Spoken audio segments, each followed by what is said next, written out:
Olá, pessoal! Sejam bem-vindos ao curso Ciência dos Materiais, uma introdução. Meu nome é Lilian e eu sou a professora deste curso. Esta é a aula número 2 e nela iremos falar das imperfeições nos sólidos cristalinos e do processo de difusão. Espero que vocês gostem. Então, para começar, a gente tem que, vocês têm que saber que nenhum sólido ele é perfeito.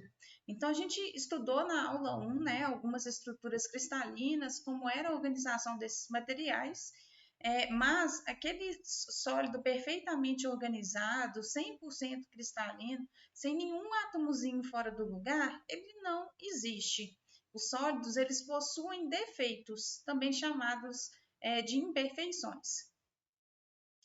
Esses defeitos eles podem ser pontuais, quando eles são da ordem de um átomo, lineares, quando eles ocorrem ao longo de uma linha naquela estrutura, interfaciais, quando eles ocorrem na transição entre fases diferentes, ou volumétricos, quando eles possuem 3 dimensões.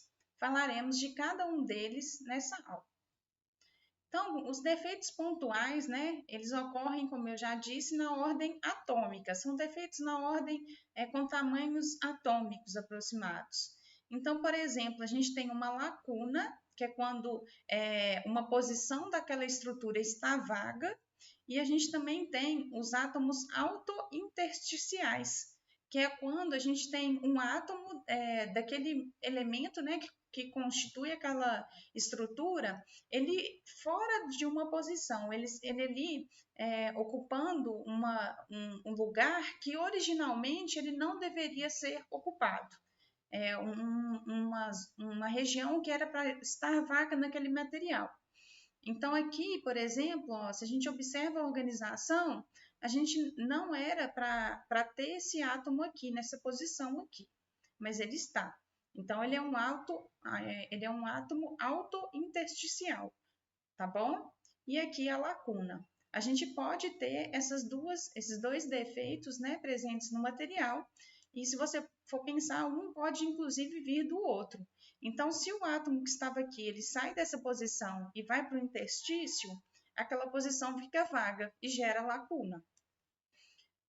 Um outro defeito pontual que pode acontecer é a presença de impurezas. Então, aqui, essa impureza ela pode ser substitucional. Isso ocorre quando ela está substituindo a posição que deveria ser do hospedeiro. O hospedeiro é aquele átomo da base da estrutura, né? O elemento cristalino que está ali. Então, quando a impureza substitui aquele elemento base, né, que é chamado de hospedeiro, a gente fala que é uma impureza substitucional. Quando aquela impureza ela entra no interstício do material, a gente fala que é uma impureza intersticial. Quando essa impureza, né, entra no material, independente se é da forma substitucional ou se é da forma intersticial, a gente vai dar origem aí a soluções sólidas. E existem algumas regrinhas que vão nos ajudar, né, a prever se a solução sólida vai ser favorecida ou não. A primeira delas é em relação ao tamanho. Para uma solução sólida substitucional, tá, gente? Essas regras aqui só valem para soluções sólidas substitucionais. Então, para que uma solução substitucional ela ocorra de maneira significativa, para que aquele átomo do hospedeiro ele consiga solubilizar altas concentrações daquela impureza, né? Lembrando aí que a impureza está entrando de maneira substitucional, a diferença entre os raios do hospedeiro e da impureza deve ser menor do que 15%. Quando ela é maior do que isso, aí a gente já vai ter uma diferença de tamanho muito grande, que vai atrapalhar ali naquela substituição, né? E aí vai começar a concorrer com as soluções sólidas intersticiais. Então, para ser substitucional, a diferença tem que ser menor que 15%. Uma outra coisa que tem que ser levada em consideração é a valência, né? Que está relacionada aí com a carga daquela impureza que está entrando. Então, para que a impureza, né, seja para que a inserção daquela impureza, né, ocorra de forma substitucional e seja favorável, as cargas da impureza e do hospedeiro, elas devem ser iguais. Uma outra coisa em relação à afinidade química. As eletronegatividades daqueles elementos, né, da impureza do hospedeiro, elas preferencialmente têm que ser iguais, porque quando a diferença de eletronegatividade ela é muito alta, a gente vai ter uma concorrência entre a formação da solução sólida e a formação de uma nova fase, de um outro composto. Então, para que a solução sólida seja favorecida, as eletronegatividades têm que ser o mais semelhante possível. E por último, a estrutura. Então, preferencialmente, tanto a estrutura base, né, o elemento que forma a estrutura base, quanto a impureza, eles vão ter que ter a mesma estrutura cristalina, né, a mesma organização cristalina quando eles estão puros, de forma separada. Quando eles já têm essa mesma, aí quando um entra na estrutura do outro, como eles já têm estruturas semelhantes, aí não tem uma desorganização tão grande naquela estrutura. Eles não vão ficar incomodados ali, porque eles já estão acostumados a ter aquela quantidade de átomos rodeando, né? Então, isso também favorece a formação da solução sólida. Agora vamos falar dos defeitos lineares. A gente pode ter uma discordância aresta, também chamada de discordância em linha, que é quando um novo plano de átomos ele surge em alguma parte do material. Então, se a gente for observar aqui, ó, esse plano que está aqui marcado de laranja, esses átomos, né, que estão aqui marcados de laranja, eles não existiam, né? Aquela linha de átomo, aquela fileira de átomo, ela não existia nessa parte de baixo. E a partir de certo momento ela começa a existir. Então é um defeito conhecido como discordância em linha ou discordância aresta. Um outro tipo de discordância é quando a gente tem um desalinhamento entre dois planos do nosso sólido. Então, a gente observa aqui, ó, que o plano de baixo, que está aqui colorido em azul, ele sofre aqui, nessa parte aqui de baixo, eles estão alinhados, bonitinho, um em cima do outro. E a partir desse momento aqui, eles começam a desalinhar. E com isso, a gente surge aqui um degrauzinho, vai ter uma diferença aqui, como se fosse um degrau no nosso material. É a discordância espiral. Entre os defeitos interfaciais, a gente pode citar a superfície dos materiais, o contorno de fases. Esse contorno de fase é aquela região que vai separar duas fases distintas do material, e o contorno de grãos. O que é um grão de um material? O grão, pessoal, vai ser aquela região cristalina. Então, vários materiais, a grande maioria, eles vão ser materiais policristalinos, que eles vão ser formados por vários grãos dentro do material, por vários cristais, microcristais dentro do material. Então, cada um desses cristais ele é chamado de grão, tá bom? E aqui está mostrando como se fosse o surgimento e o crescimento desses grãos até chegar aqui ao final, que é o material cristalino. Então, primeiro a gente tem aqui essa parte em azul claro, é o líquido, e aí, imagina, a gente está resfriando o material. Eu fundi ele, levei ele para o estado líquido e começa a resfriar. Vai chegar no momento que vai ter a formação dos primeiros sólidos, que são aqui representados por esses quadradinhos. Eles representam cada cristalzinho que é ali formado. E à medida que a gente vai diminuindo mais a temperatura, esses cristais eles vão aumentando. Novos átomos vão se unindo nas bordas deste cristal e ele vai aumentando aí a sua dimensão.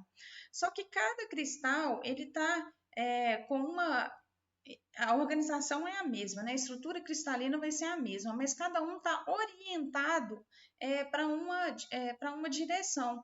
Então, você observa que esse daqui está orientado, né, na vertical aqui, esse daqui já está um pouquinho tortinho para cá, esse daqui um pouquinho tortinho para cá. Então, cada um vai ter um alinhamento diferente. E aí, à medida que aquele material ele vai sendo resfriado, esses grãos eles vão aumentando até chegar no material totalmente solidificado. Mas como cada cristal cresceu numa orientação diferente, acaba que aqui, ó, a gente vai ter essas zonas aqui, ó, que não ficam muito bem organizadas, né? Que vai ser essa zona entre os grãos. Essa região é chamada de contorno de grãos. Então, isso daqui é considerado um defeito no material, porque é uma região não organizada. A superfície dos materiais, ela também é considerada um defeito, porque naquela superfície, aquele átomo que está na superfície, ele não vai ter a mesma quantidade de átomos rodeando do que os átomos que estão internos, né? Os átomos internos do material, eles vão ter uma maior quantidade de átomos os rodeando do que aqueles da superfície. Então, é por isso que a superfície também é considerada um defeito. Sobre o contorno de fases, acontece algo semelhante aqui ao contorno de grãos, só que são fases distintas, né? O material que está numa fase ele é diferente. A organização, a proporção dos átomos entre duas fases são totalmente diferentes.